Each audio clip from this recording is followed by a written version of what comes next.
Hi అందరికీ నమస్తే. ఈ సంవత్సరం 2026 మార్చి 14వ తేదీన శనివారం నాడు ఏకాదశి ఏర్పడింది. పాల్గొన మాసం కృష్ణపక్షంలో వచ్చే ఏకాదశి పాప విమోచనాన్ని ఏకాదశి అని కూడా అంటారు. శనివారంతో ఏకాదశి కలిసి రావడంతో చాలా విశేషం. ఈ ఏకాదశి వేళ సుమారు 102 సంవత్సరాల తర్వాత అరుదైన యోగం ఏర్పడుతుంది. ఈ ఏకాదశిని పాపాలను తొలగించే ఏకాదశి అని కూడా అంటారు. భగవాన్ విష్ణువును పూజించి ఉపవాసం ఉంటే గత జన్మ పాపాలు తొలగిపోయి మనకు శాంతి మరియు పుణ్యం కలుగుతుందని శాస్త్రంలో చెప్పబడింది. ఎంతటి శక్తివంతమైన ఏకాదశి రోజున కొన్ని వివిధ విధానాలు పాటిస్తే ఇక ఈ సంవత్సరం అంతా పట్టిందల్లా బంగారమే అవుతుంది.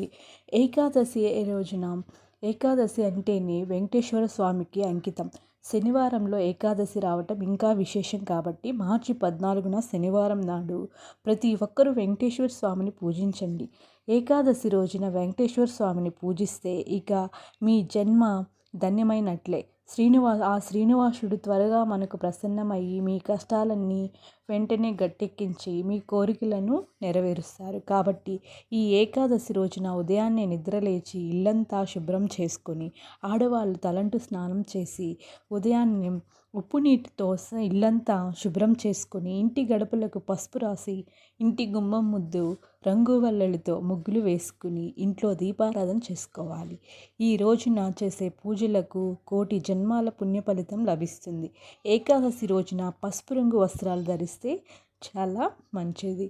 అంటే పసుపు వస్త్రాలు అప్పటికప్పటికి కొత్తవి కొనుక్కోవాలి అని మీకు లేకపోతే మీకు ఏదైనా పసుపు రంగు చీర ఏదైనా ఉంటుంది కదా, అదైనా కట్టుకోవచ్చు.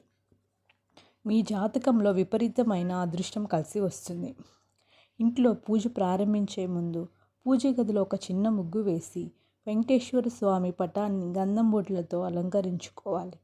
స్వామివారిని అలంకరించుకోవాలి. ఇంట్లో పూజ చేసుకోవాలి.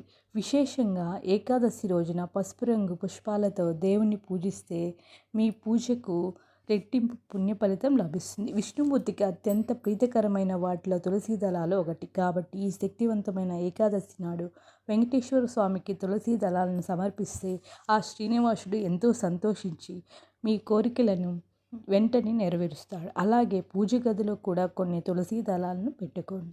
శనివారంతో కలిసి వచ్చిన ఏకాదశి నాడు పిండి దీపం వెలిగిస్తే చాలా మంచిది. అత్యంత శక్తివంతమైన దీపాల్లో పిండి దీపం ఒకటి. వెంకటేశ్వర స్వామికి ఇష్టమైన దీపాల్లో పిండి దీపం ఒకటి.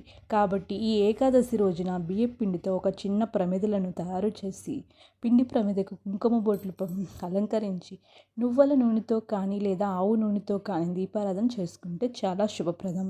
ఇక పూజలు నైవేద్యంగా ఒక చిన్న బెల్లం ముక్కను నివేదించండి.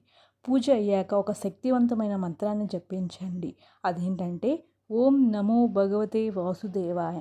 ఈ మంత్రాన్ని 21 సార్లు మీరు పూజ అయిన తర్వాత చదివితే ఆ విష్ణుమూర్తి అనుగ్రహం మనకు తక్షణమే లభిస్తుంది. చివరిగా స్వామివారికి హద్ది సమర్పించి 5 ప్రదక్షిణలు చేసి స్వామివారికి నమస్కారం చేసుకోవాలి. విశేషంగా ఈ ఏకాదశి నాడు ఆ స్వామివారిని మనం పూజించడం ద్వారా మనకు ఆ స్వామివారి అనుగ్రహం అనేది తప్పకుండా లభిస్తుంది. ఈ వీడియో మీకు నచ్చితే లైక్ చేసి షేర్ చేసి సబ్స్క్రైబ్ చేయండి. Thank you.